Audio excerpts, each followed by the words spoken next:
Hey guys, Nightprowler here, and hopefully you can hear me because I've got headphones in. I want to do a quick video on, because I got a few minutes before I got to take the kid to school. The ATF proposed ban on M85.5 and SS109 ammo, 5.56 ammo. I just want to do this video. Maybe you're a gun guy, maybe you're not. Maybe you like ARs, maybe you don't. For those who do, you know, it's relative to them. Basically, the ATF is, and here, I'll direct you guys to a guy who really knows a lot more about it and has put out a chat on it.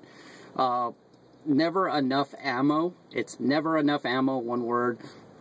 Go to his channel. He just put a video out a couple days ago. I'm just getting to watch it today, but they're having a discussion of how the ins and outs about it and what we can do to try and, you know, save it. But the long and short of it is, how is this going to affect you and why should you care? Okay, I think it's ridiculous. They're basically the M85.5 ammo. I think it's in the SS109. I think it's that steel penetrator round, the green tip steel penetrator.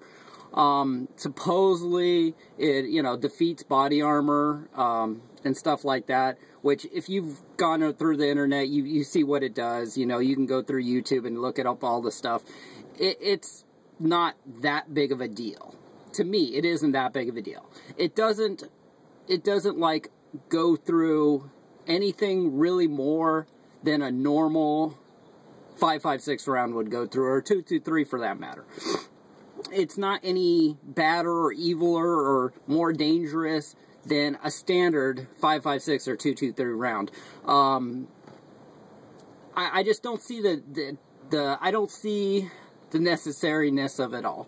You know, I just don't see why they feel the need to do this. Now they're saying they feel that they're going to err on the side of law enforcement safety, and to me, that seems kind of ridiculous, because a standard 2.23 or 5.56 rifle or pistol will go through a 2A vest anyway, or a level 2 or level 3 vest anyways.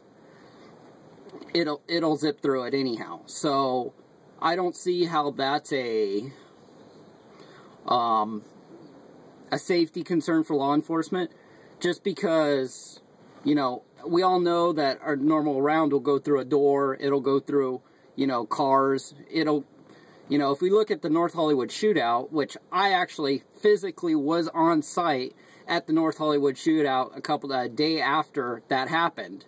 I went down and saw the holes in the fences and, you know, the holes in the walls and stuff. So I physically saw what it did, because I was in that area at that time. So I don't see how this stuff is any more dangerous than regular ammo, or poses more of a threat to law enforcement than regular 2.23 or 5.56. And the reason you should care is because if you're like me and you already don't get enough time to go to the, you know, or don't get enough, oh, this guy's gonna stop and freaking bug me. Don't get enough, you have to waste a bunch of money to go to the range so you can shoot. You know, this sucks, because now you're going to have, we're coming out of some wars, we're coming out of some conflicts, and we're going to have a surplus of this ammunition that's going to hit the market. And it sucks because now, you know, we just went through an ammo crisis maybe a couple years ago, and now we're starting to come out of it. You know, 22 hasn't come back yet, real full on, but we're starting to come out of it. You know, ammo's pretty regularly available. If I wanted to go down to Walmart and pick up, you know, a bunch of Tula ammo, I could. I was there yesterday. They had plenty of it. And I like the Tula. It runs good in my gun. But, you know, where does it stop? Where does it stop? Because, you know, they're saying that anything, you know, if it's steel core or it's a penetrator round, and I'm going to use quotation mark, penetrator round, it's more dangerous. So when does it hit that? Oh, well, you know, 223 or Tula ammo is a steel core ammo too, so that's gotta now hit the issue as well. When they did away with steel or 7N6 ammo, I had left a comment on somebody's video and said, hey, what about this? You know, and you could, I don't know, maybe you can look at my comments a long time ago. I said, hey, what about this? It was in one of their chats, and I said, hey, what about this? What about the 223 Tula ammo? It's steel core, you know, almost by the same definition. And you know, the ATF likes to wave the lines a little. They like to, well, you know, maybe not, but we're going to go ahead and do it in anyways. You know, so it wouldn't be a stretch for them to go, well, Tula ammo is, you know, just as bad as this stuff. So now we're going to end up going to the price where they're just pretty much taking it to a point where to go to the range, it's going to cost you several $100s to go pop off a few rounds at the range. Nobody's going to be able to afford to train. Nobody's going to be able to afford to have these rifles. And I think that's where they're leading with this, because it's just getting to the point where it's not going to save more law enforcement lives. I'm for saving law enforcement lives, but I'm not for it to the point where we lose freedom, you know. And you know, I've come out kind of, you know, before against the ATF about the, you know, the raid, and, you know, I've had people sit there and go, well, this is what happened, and that's what happened, and you should be more, you know, you should get all the facts straight. Here's the thing. If you don't put the videos out, and you don't get anything out there, then by the time anybody sees it, when you've gotten all the facts straight, and you've done all the research, and you've done all that, it's already gonna be done. And there's gonna be nothing you can do about it. On this situation, we have until March 20-something, you know, to voice our opinions and say, hey, this is just ridiculous. You know, this isn't any more dangerous than anything else. You know, it's just more, you know, ways of, you know, getting us out of our cheap ammo. You know, and that's the point I'm trying to make. And here in California, it really sucks because, you know, you're at that fine line here, because you're like, some ranges don't let you shoot steel core, and in some ranges, they don't want to do the lead thing anymore. So it's kind of like, what are you going to do? You know, you can't shoot steel core, but now they don't want lead. So I'm at the point where I'm just like, this is ridiculous. You know, we gotta stop this in its tracks. We gotta tell them, look, this is ridiculous. You're pushing it now. You know, we just had the SIG brace, you know, situation where it came up, and some people will be like, well, I'm glad they did it. You know, and that's another thing. I'm getting tired of hunters and people who look at black rifles as evil things that don't, you know, shouldn't be. It's not part of hunting or sporting, and that's the way they like to. The thing is like, oh, well, they're not going to mess with my shotgun, so I don't care what happens. You know, well, eventually they might. You know, eventually you might get to the point where, oh, a semi-automatic shotgun, that's a destructive device. You know, you can't have that. It's hitting that, and I don't want to use the slippery slope term, but it's hitting that point where they keep taking bites and taking bites and taking bites until the sandwich is gone. You know, and that's just how I feel about it. So, if you guys, you know, are interested in the subject matter, if you like your ARs, if you like your AR pistols, you know, go check out Never Enough Ammo's video.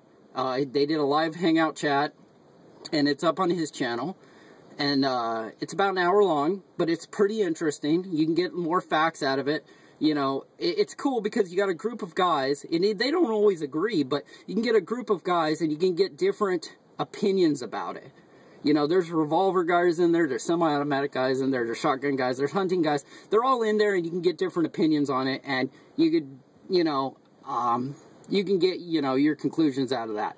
But that's the way I feel about it. I think it's ridiculous. It just doesn't ever seem to end. It seems like one of the guys said, it seems like there's it's an answer to a problem that doesn't exist. And that's the issue that bothers me. You know, it's more freedom being taken away. And I'm getting tired of freedom being taken away for supposedly safer. We live in a free world. And as free people, we're going to have to accept the fact that bad shit happens. Period. It happens. And we can't protect it. We can't use that protective mentality to save everything. We can't go to the point where we go, well, kids fall out of trees, so we're going to have to ban kids from climbing in trees or having tree houses. It's getting to that point where it's like, come on. We got to put our big boy shoes on and say, hey, this is enough. We got to stop this. So, hey, go check out their videos. They have links that send you to letters and stuff that you can send out and let them know, hey, how we feel about it. Hopefully I'm going to upload this video today and somebody will see it. But that's just the way I feel about it. I'm fed up with this. I'm all for, safer law enforcement, but we've gotten to the point where law enforcement is so, and they have a hard job.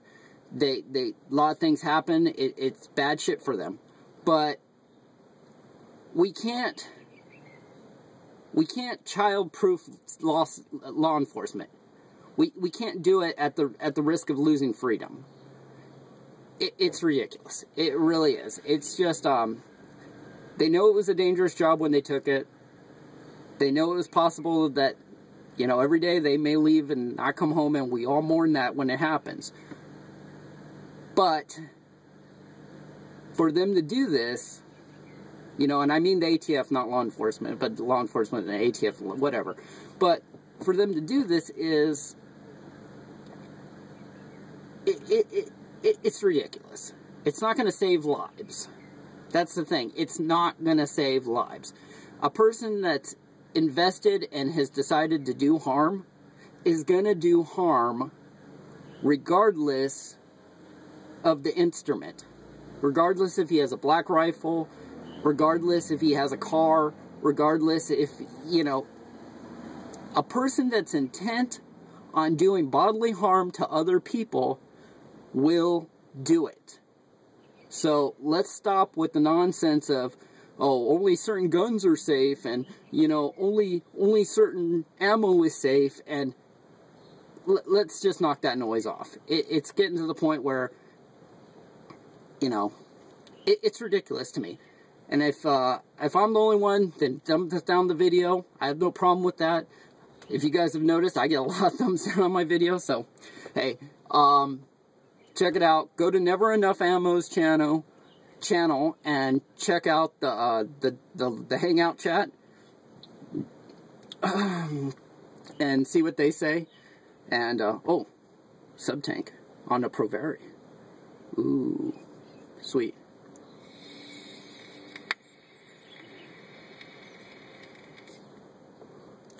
And it works pretty good too. Alright guys, so like I said, I'm tired of it. It's getting ridiculous. Let's do something about it. Alright? Thanks guys.